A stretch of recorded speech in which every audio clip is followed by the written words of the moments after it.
Can you spot the mistake on this card project? If not, yay me. But also, I'm going to show you that sometimes it doesn't always go the way you want it to when you're making a card, and sometimes all you need to do is cover it up. To see how I solved the problem, stick around. That video is coming up next. So here's a look at the products I'm using today from Waffle Flower. There is the bookshelf panel die and the stencils to help color in the die cuts. I also have this cute little story sentiments greeting set that I'm going to use for my card greeting. I'm going to start today by cutting out the panel. I'm using some Nina Classic Crest Solar White, and this is the 110-pound cardstock.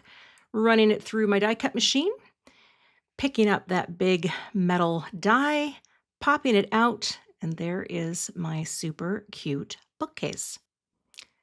Now it's time to add the color using the stencils, and I've got the first stencil here. I used a lot of Post-it notes that I did not need. It took me a while to figure this out, but what are you going to do? I'm starting layer 1, and I'm going with my lightest pink because what I wanted to do was create a pink row, an orange row, and a yellow row. So in the middle here, I'm using the darker of the two oranges I chose. This is Cantaloupe. And then we're coming down with the lighter of my yellows. This is Butter. So 3 rows of color. So far, so good. Moving on to stencil 2. And here I took the darker of my pinks, which is Watermelon, bringing that in just for a little contrast between light and dark pink. And I think these two inks work really well together, although my watermelon pad was a little dry, and so I kind of had to go a little heavier with the hand, but you do what you do.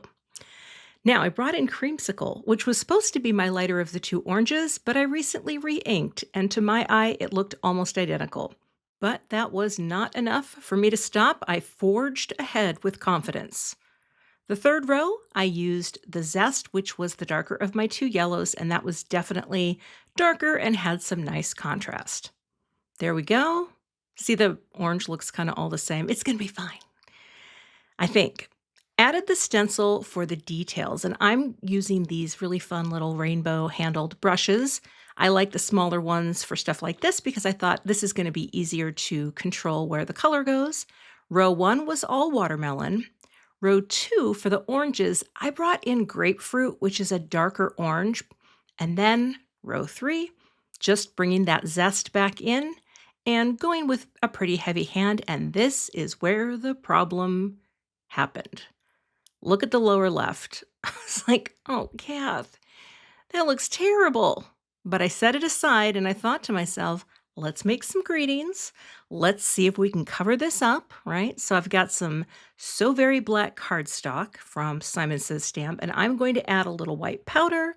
I've got greeting options, and I think this is going to work. At least that's what I was telling myself. Now, of course, you saw the picture in the beginning. It is going to work, but here's a little tip.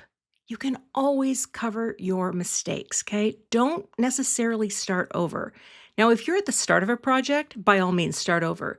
But like me, if you were on like the last part of the stencil, you know what I mean? It can be kind of,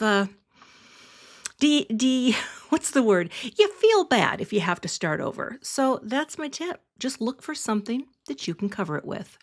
Here, I'm going to turn all of these greetings into little banners, right?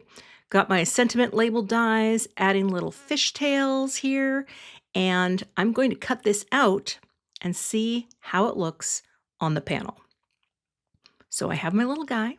There it is. Make this birthday one for the books. And I'll do the others off camera.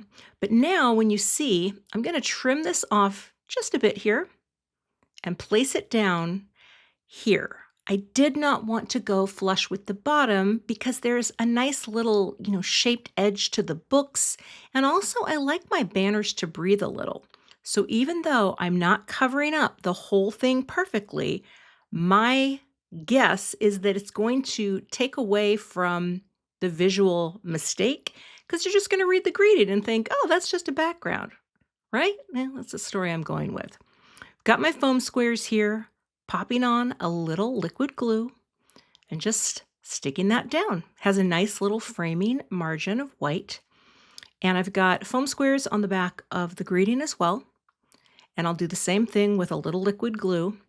And then I'll place this down. I am going to use my T-square ruler just to help me get it straight.